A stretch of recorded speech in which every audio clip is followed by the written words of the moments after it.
So obviously, Paul Buckley, 25, am I right saying? Yep, that's it. Yep. Okay. Um, Let me get started with what was your route into MMA?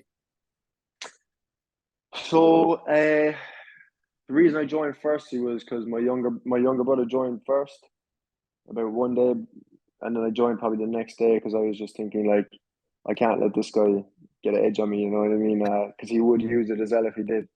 I know one of my other good friends. He was doing it for years before that as well. So I was always interested in it, always wanted to do it, but I was playing rugby for years, so like I couldn't really get a chance. So like as soon as I kind of had a break one summer, my younger brother joined up, so I just joined literally the next day after that. And then since then, just been going flat out. Yeah. How old were you when you first took it up? It was 19, I think 18 or 19 maybe. Yeah. Yeah. Roughly, I can't remember exactly, but I was either like just before turning 19 or just after, something like that. Was it just mixed martial arts or was it like a specific one? But mixed martial arts was straight into everything, straight into Yeah. MMA. Yeah, I Yeah. did like when I was very young now, I did when I was a kid I did a small bit of taekwondo, probably not enough to have any kind of impact on my game now. I did a small bit of kickboxing as well, same thing with that. And then I did just rugby for years. And then after I joined MMA, I did have a few boxing fights as well. But just Yeah. kind of joined pretty much mainly with MMA, full MMA. Yeah. Nice. How do you feel that your amateur career equipped you for your professional debut? It's definitely very good because like it's like I feel like like amateur MMA, like amateur MMA is not even amateur. You know what I mean? It's almost like semi-pro or something. So I've been on shows before, like with the crowds, with the lights, knowing it's being videoed and all that. So to be honest, it almost felt the exact same. I felt very comfortable, like for the debut. The only difference obviously just being the rule set, and I was actually looking forward to it. I used to get kind of nervous. Now I'm starting to more look forward to the fights, looking forward to throwing stuff we're working on in training. So the amateur career definitely really helped me, especially things like they're all the Irish shows are really good, like big crowds, having the crowd and stuff. But also the IMAFs, like it was in the proper arena, Abu Dhabi, like the jiu-jitsu arena. So like that kind of really, it's a big arena, big cage. That really kind of felt like similar kind of to the dome, to Doncaster Dome, I think, Yeah. where Cage Steel was on. Yeah. That is something I was going to ask as well. Like, did it feel any different, like stepping from amateur to professional? But obviously, I feel like it. um, it felt, yeah, it felt different. Like I suppose leading up to it, I've done obviously 5 minute rounds loads of times in training and stuff, but like it's always like 5 minutes in training is a lot different to 5 minutes in a fight. Same way, like 3 minutes in training is a lot different to 3 minutes in a fight. Even if you're doing hard spars and stuff, it's a lot more tiring doing like 3 minutes when you're actually in the fight with the pressure. So because they got to do three, you could do 100 rounds in the gym and feel fine. After one round in a fight, you feel like, oh shit, I'm tired.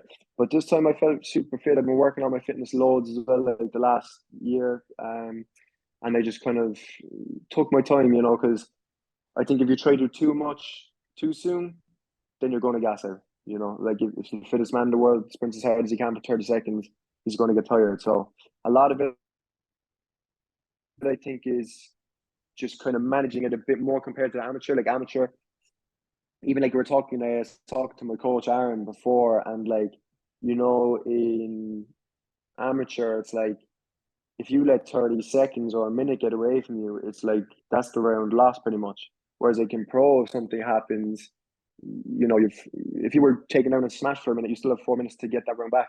You know what I mean? So Yeah. yeah, I it didn't feel too different because it was just the elbows was the main thing I think, which I was really looking forward to throwing them and stuff anyway. Because I think that it kind of suits my style. Like obviously I didn't wrestle much in the fight, but in other fights I've been, getting wrestling, getting positions, and I mightn't been able to let the shots go as much because it was just Yeah. punches. But for the elbows, it's a lot easier because you have to do a lot less. And if someone starts hand fighting, grabbing your hands, you still have that arm free to throw elbows and stuff. So it felt different, but I really enjoyed it. I think in a way it actually almost suits me Yeah. more than the Sorry, it's went all laggy. amateur rules. Sorry. Mhm. Yep. I think Yeah. it's Oh, back. can you hear me? Cool. Yeah. Yeah. Still good? Yeah. Okay. Connection Okay. just Okay. went all a bit weird. Sorry. Still good? Um. Obviously, I see your hand. Mhm. What's happened with that injury and like how did you do it? So I broke it in the fight. So I it was just like at the end, one of the shots that I can't remember exactly which shot it was, but I remember feeling like my hand kind of crunch. But it wasn't like extremely painful. So it was like a crunch and it was a little bit sore and I felt like I kind of gloves off and got the hand wraps off. This probably 15, 20 minutes after the fight. I looked at my hand and my knuckle was just gone. Yeah. So it was literally like I have pictures I could send on to you or something. But I looked at my hand and my knuckle had just disappeared. It had like sunk into my hand. And I didn't actually know where it went until I picked up my phone probably like half an hour after the fight and I could feel like the bone in the middle of the palm of my hand.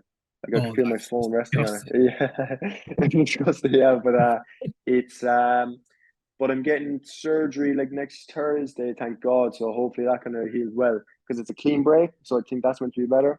Yeah. And it's not like too much pain. And like I have painkillers, I don't even need them that much because even after the fight. So after the fight, we went to the A&E, which it's bad in Ireland. It's equally bad, if not worse, in England. I think we Yeah. were waiting there for about 40 minutes in a packed A&E. Just we didn't even see a nurse yet, so we were just like, "Fuck this!" We had the flight at like 5 o'clock in the morning as well. So we were like, we'll just get food now, try relax a bit, and then get the plane then. So I didn't actually end up getting any painkillers or being really seen to until like 8 o'clock. So the fight was probably about 8:30 on the Saturday. I didn't get seen to till about 6 o'clock on the Sunday, I'd say. Did So you, like did I you was go to a just hospital in England or did you fly back and go to Ireland? we went to the A&E and it was just too busy, so we just didn't. We just left it, and I went back. I went to the hospital in Ireland instead. Yeah, mate, you will probably have ended up waiting. You'd probably still be there now. Yeah, yeah, yeah. It was a lot Because because Ireland's kind of the same, but like it was just so busy. It was a Saturday night, I suppose, so it's probably a typically busy time in the emergency department as well. But you weren't at the desk. Like she was lovely as well, but she was saying like, "Oh, just take a seat and you'll be seen by nurse in 4 minutes." But 40 minutes later, people that were way ahead of us were only getting called in. So we were like, fuck this. We'll be yeah, here for hours, and we miss our flight. We'll have to get another flight. Um, So and I think the flight the Sunday night was like €400. Like our flight back was like 50 or something maybe, but if we got it at the night, it would have been €400. So we were like, fuck that. yeah. Yeah, Um, having won something like the IMAFs, like a bronze medal at the IMAFs, yeah. how like mentally do you think it mentally lifts your game? Definitely, I think because the fella who beat me went on to win it as well. He's Yeah, super good, Fergus Jenkins. I trained with him this year as well, so it's good to kind of see the level and where we compare now. But definitely gives you confidence because like you can fight the best people in Ireland, and that's good as well. That gives you confidence. But when you're with IMAS, it's like the best amateurs in the world, and like especially when I fought a champion, it's like you're fighting someone who's literally the best in the world for your weight at amateur. So you kind of know that no matter who I come up against, no, they're probably not going to be as good as that. You know yeah, what I mean? So that kind of gives you confidence. Even though it was a loss, you still feel like that's the top level, and I can still be there. So yeah, that it definitely gives a lot of confidence, I think. yeah. And it's Like a big stage, so like when you're kind of fighting people from different countries and on a big stage, um, in a big stadium, that all kind of it's good experience. It's definitely yeah. good experience to take. Was going back to your like debut on the weekend, was that like a rehearsed finish or was it just like in the fight? No, I don't. I suppose like I I wouldn't try plan so much to think like how exactly I'm going to finish, if that makes sense, because you really don't know how the fight's going to go until you get in there. I Yeah, plan more for how I'm going to start rather than how I'm going to finish. So yeah, lots of fight starts, take a look at my opponent, see like what he might do. Because sometimes like if you plan too much, you look too much into someone and you expect them to do one thing and they don't even do that in the fight. You know, you might expect them to be like a crazy good striker, and then you go into the fight and they're actually more of a grappler or something. That's happened to me in the past where I tried to plan for people and it actually kind of went against me. So obviously I'll give them a look.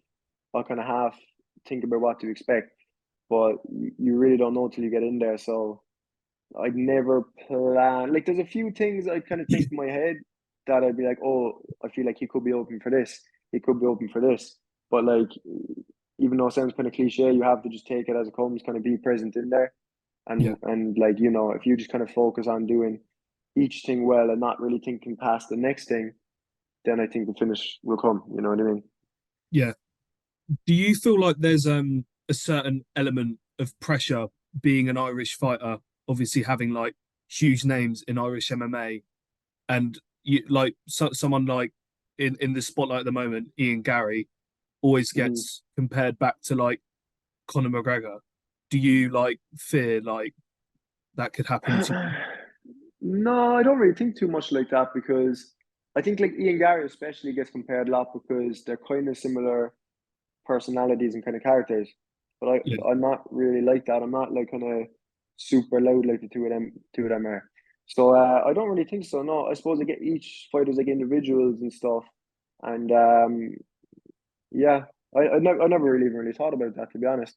So like I think especially because they're both from Dublin, they have similar accents and stuff. I think sometimes Ian Gary gets like unfairly compared to McGregor. Like people yeah, will compare him and say he's copying McGregor's accent. That's just kind of his accent, you know what I mean? So, no, I haven't really thought about it too much. yeah. Um, is there any like dream fight locations that you will fight at in the future? Like, of course, there's kind of obvious ones, like say like Vegas, New York, those ones. I love like Dubai. I was there for about a month and a half before, and I was obviously there as well for the IMAS. I love it over there as well. It's class. But to be honest, it's all the no matter where, it's kind of all the same. You know what I mean? It's you're in the same kind of cage, you're locked in there. When it actually comes to the fight, it doesn't matter as much. Obviously, the crowds and stuff are different, but just the usual. I think something like New York, Vegas, that would be unbelievable. Yeah. What is next for you? So I have to try heal this up as much as I can, and in the meantime, while it's healing up, try do anything I can to, maybe still improve my fitness, still improve my kicks, just be around the gym watching and stuff. Um, I started looking for fights again. Like I wanted to have a really active year next year because like this was my first fight in about 5 or 6 months, and I kind of struggled to get a fight over the last 2 or 3 months. So like, cause that's why this is only a week notice the last fight because there was nothing, and I was just starting to think, "Oh, I'm not going to get a fight before the end of the year, and this popped up. So it's a shame that I have to kind of wait now for this to heal up, but I think I'd love to go again now in like March, April. Yeah, You know, hopefully like all like like please God if the hand actually heals up and stuff properly, and it's feels good when it's going back.